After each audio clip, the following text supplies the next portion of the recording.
The Thompson family's annual reunion was exactly as suffocating as I remembered. Crystal chandeliers sparkled overhead in my aunt's oversized mansion, reflecting off designer dresses and expensive watches. The air was thick with a peculiar mix of expensive perfume and superiority that seemed to follow my relatives everywhere they went. I stood in the corner, watching my cousins compete for attention with stories of their latest achievements. My simple black dress, carefully chosen to help me blend into the background, felt like armor against their judgment. "Sophia, my dear," my Aunt Margaret's voice cut through the chatter. "I almost didn't see you there. Still working as a secretary, dear?" I took a small sip of champagne, hiding my smile behind the glass. "Administrative assistant, actually."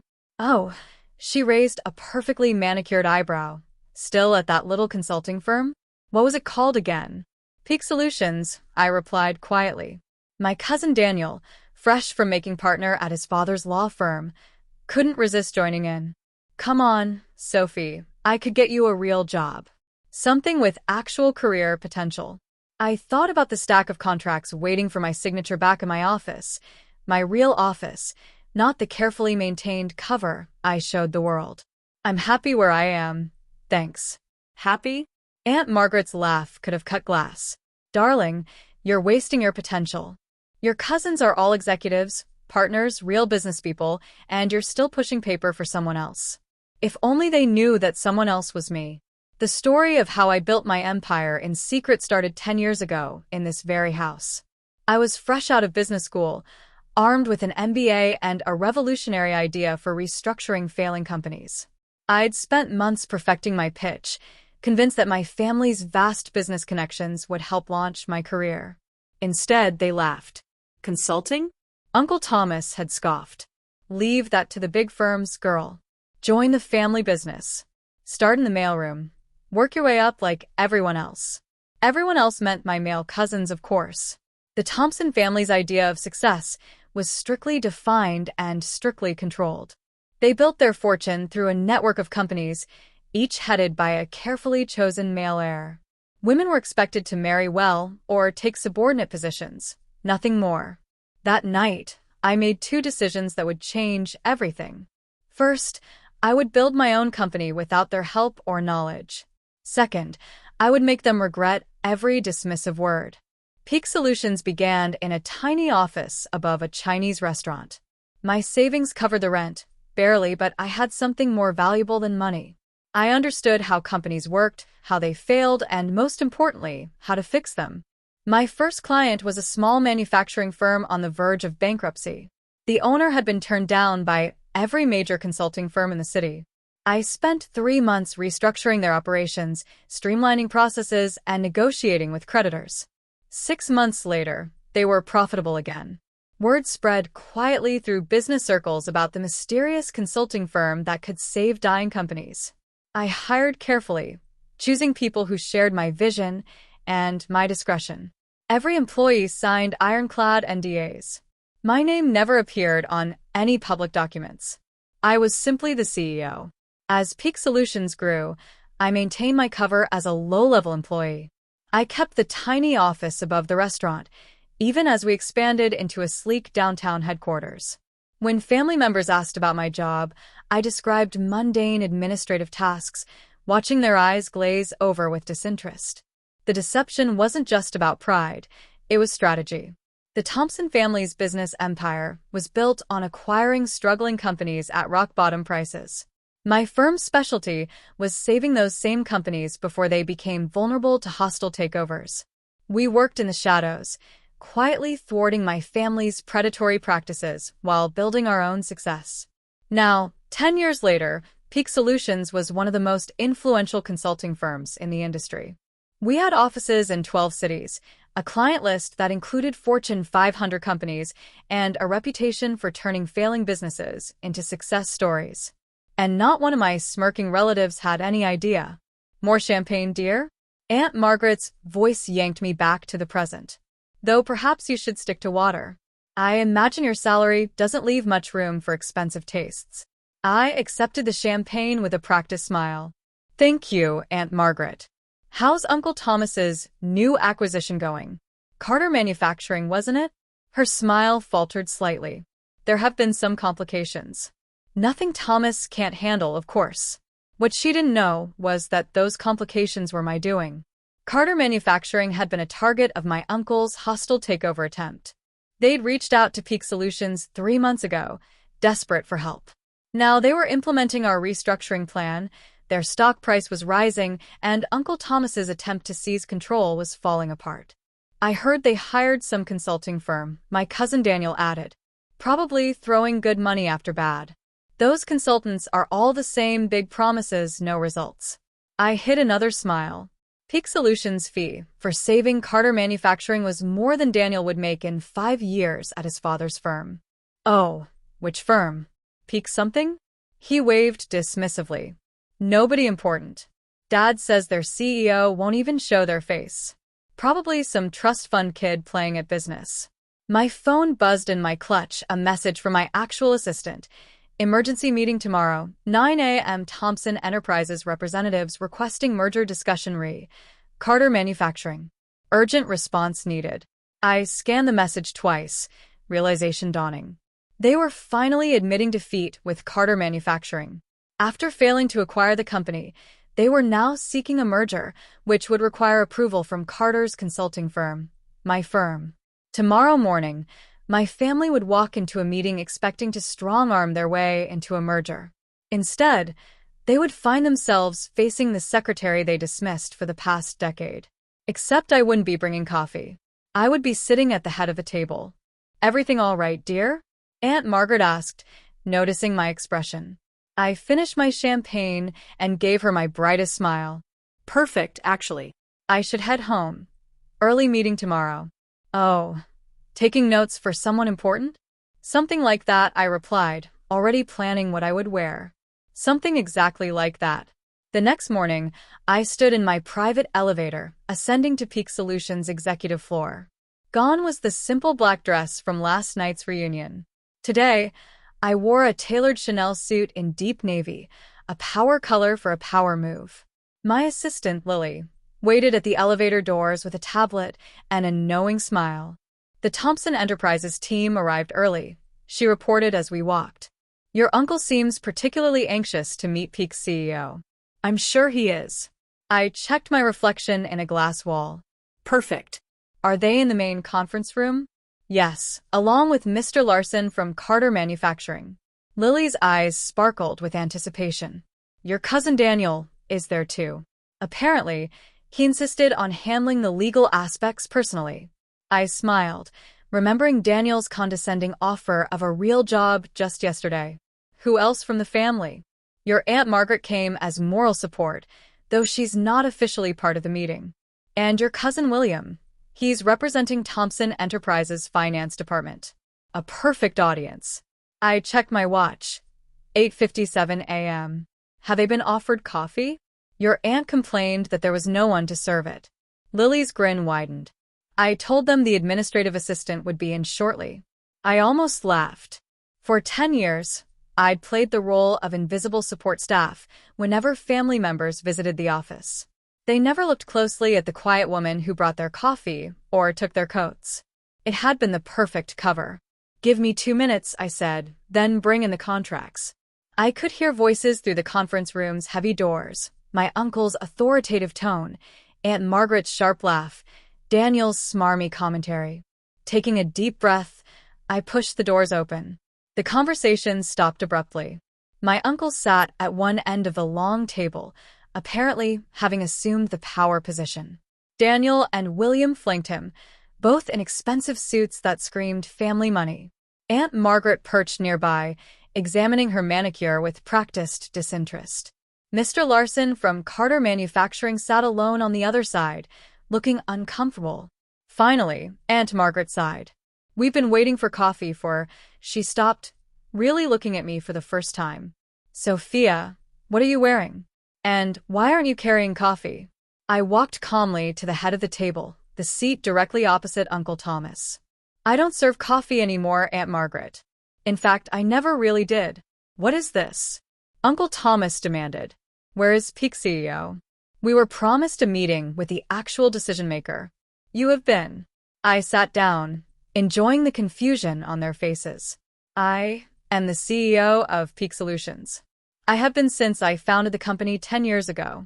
The silence that followed was deafening. Daniel's mouth opened and closed like a fish out of water. William dropped his pen. Aunt Margaret's perfectly maintained composure cracked. Uncle Thomas recovered first, his face reddening. This is absurd. You're a secretary. No, I said calmly, that was a cover. A very effective one, apparently, since none of you ever looked past it. You were so convinced I couldn't be successful that you never noticed I already was. Lily chose that moment to enter with a stack of contracts. She distributed them efficiently, then took her place standing behind my chair. These documents, I continued, outline the terms under which Peak Solutions will consider approving the merger between Thompson Enterprises and Carter Manufacturing. Consider approving? Daniel sputtered. You can't be serious. This is a joke, right? Some kind of elaborate prank? I pulled out my phone and projected Peak's latest financial statements onto the wall screen. Peak Solutions currently manages over $12 billion in client assets. We have a 94% success rate in corporate restructuring, and our approval is required for any major changes to Carter Manufacturing's business structure. I smiled at my stunned relatives. Does that look like a joke to you? This is impossible, Aunt Margaret whispered. You're nothing. You've always been nothing. That's exactly what you were meant to think. I turned to Mr. Larson. Would you like to explain to my family why you chose Peak Solutions over Thompson Enterprises' original offer? Mr. Larson straightened in his chair. Peak's reputation is unparalleled. When Thompson Enterprises attempted their hostile takeover, Peak's restructuring plans saved our company. We've increased profits by 47% since implementing their strategies. Restructuring plan? William looked like he might faint. The plan that destroyed our acquisition attempt. That was you? Among others. I began listing cases on my fingers. Peterson Electronics, which you tried to acquire last year. Maritime Shipping, which you underbid on last quarter. The Davidson Group, which mysteriously recovered just before you could buy them out. I leaned forward. For 10 years, I've been quietly undermining every predatory acquisition attempt your company has made. Uncle Thomas's face had turned an alarming shade of purple. You deliberately sabotaged family business. No, I corrected. I built my own business, one that helps companies survive instead of devouring them for parts. The fact that it interfered with your plans was just a karmic bonus. This is ridiculous, Daniel declared, standing up. I'm calling our lawyers. Sit down, Daniel. My voice carried an authority that made him freeze. You really should read those contracts in front of you, the ones your firm spent months trying to secure for this meeting. I watched realization dawn on his face. That's right. Your law firm's biggest client this year? That was me too. Lily stepped forward with another document. This is a summary of Peak's current market position and liquid assets. You'll note that we're now in a position to acquire controlling interest in Thompson Enterprises if we choose. The room erupted in chaos. Aunt Margaret was practically hyperventilating. William was frantically checking the numbers on his phone. Daniel had collapsed back into his chair, looking shell-shocked. This is blackmail, Uncle Thomas growled. No, I said quietly, this is business. The kind you taught me I'd never be capable of handling. I stood up, smoothing my jacket. You have until 5 p.m. today to review the merger terms. They're very generous, considering our position. If you decline, Peak Solutions will begin purchasing Thompson Enterprises stock on the open market tomorrow morning. I headed for the door, then paused. Oh, and Aunt Margaret, that champagne you so graciously offered me last night? I own the vineyard that produces it. Bought it last year. The coffee you were so desperate for this morning? That chain too. I smiled sweetly. Turns out, my salary does leave room for expensive tastes after all. The door closed behind me on their stunned faces. In my private office, I finally allowed myself a moment to process what had just happened. 10 years of careful deception, of playing the invisible underachiever, had led to this moment. Lily appeared with a real cup of coffee, my favorite blend from my own coffee chain. Was it worth the wait? I thought about all the times I'd served coffee in this very office, watching my family dismiss me, underestimate me, write me off as nothing more than a secretary. Every single second. My phone buzzed, messages already pouring in from family members who must have heard about the meeting. I silenced it without looking. They'd have plenty of time to process their new reality. Right now, I had an empire to run, and for the first time in 10 years, I could finally do it without hiding who I really was. The next 48 hours were exactly what you'd expect when a family built on power and appearances suddenly discovers they're not at the top of the food chain anymore. The messages started pouring, and almost immediately after the meeting. Aunt Margaret. Darling, let's discuss this over lunch. You always were my favorite niece. Daniel, come on, Sophie, we were just joking around. Families should stick together. William, you can't do this to us. We're blood. I ignored them all, focusing instead on the rapid-fire emails from Thompson Enterprises board members. They weren't stupid. They could see which way the wind was blowing. By noon, they had scheduled an emergency board meeting. By 3, they had voted to accept Peak's merger terms. Uncle Thomas, predictably, didn't go quietly. You've betrayed this family, his voice echoed through my office as he barged in unannounced. Lily moved to intervene, but I waved her off. Let him have his moment. Actually, I said, not looking up from my computer, I'd say I learned from this family. Isn't this exactly what you taught us? Seize power, eliminate competition, never show weakness. We gave you everything. That made me laugh. You gave me nothing, less than nothing. You taught me that I would never be good enough, that my only value was in supporting the men in the family. So, I built something better by deceiving everyone for a decade. I finally looked up at him. By letting you deceive yourselves. You saw exactly what you expected to see, a quiet, unambitious woman who knew her place. That was your mistake, not mine. The fight seemed to drain out of him suddenly. He sank into one of my visitor chairs, looking older than I'd ever seen him. Why reveal yourself now? You could have continued operating in secret. Because it was time. I closed my laptop. Carter Manufacturing isn't the only company you're trying to acquire. There's Thompson Electronics, Maritime Solutions, at least 3 others, companies with good people, solid products, that just need help restructuring. I'm tired of watching you destroy them. It's business, he protested weakly. No, it's greed. And it stops now. I handed him a folder. These are the final merger terms. Peak Solutions will acquire a controlling interest in Thompson Enterprises. We'll restructure the company to focus on building businesses up, not tearing them down.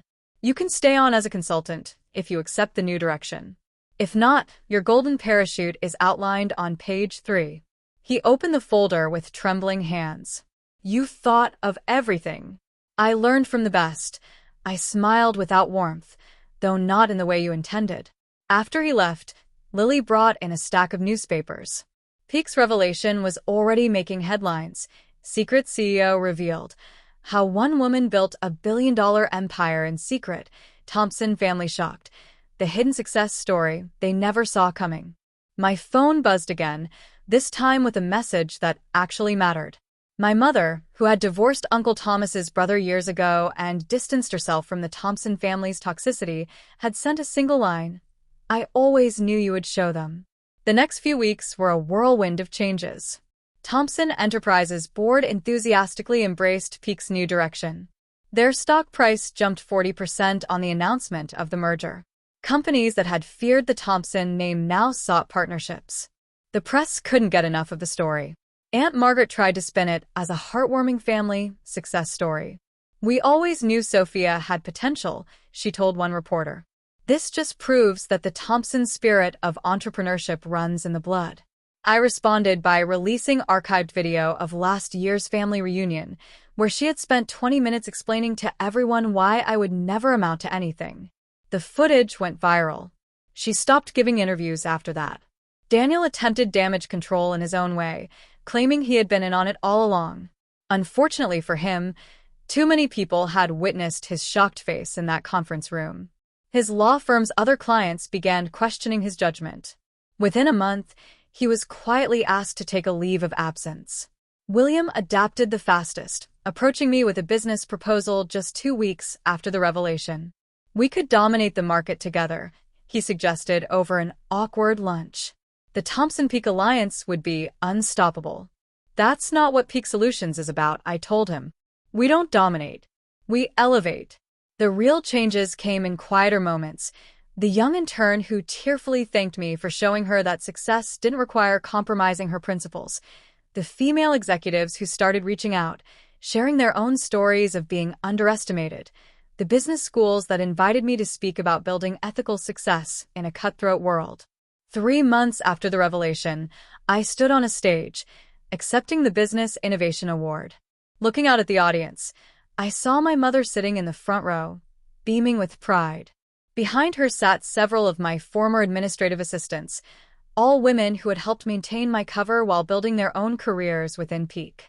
Success isn't about who has the most power, I told the crowd. It's about how you use the power you have.